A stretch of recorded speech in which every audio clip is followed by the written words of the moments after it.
Не приятел ми, познат, с който сме си играли на село на времето. Той беше от София. Викам, къде е София, бе? На Букуджийската кола. Полицията е шубе, да не ги обвинят в антидемократични мерки. Хората се тепат с полицията като гражданско чувство за отговорност, което му налага да налага полицая с нещо по главата. Почесват си сините и казват, това е демокрацията. Защото това е ужасяващо, наистина смисъл. Това е майката си трак, дядовете, бабовците и така нататък. Ще кажете, че това не е демокрация. Не, разбира се, че не е. Там софиянци не живеят, въпреки че има мнозина. Откъде си бе? Аз съм от София. На село всички деца беха от София. Тези от Лукорско го знам, защото имах един приятел, който...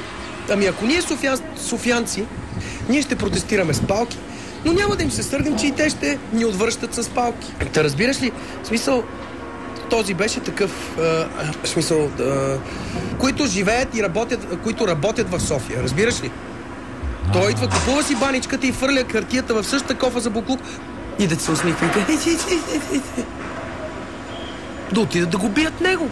Повече селендури в града ни няма да влязат. Повече селендури в града ни няма да влязат. Гледат конете в оборите, поддържат оборите, гледат кучетата и така шият униформите за тия. Много хора. И не им пука, разбира се. Не се смей така.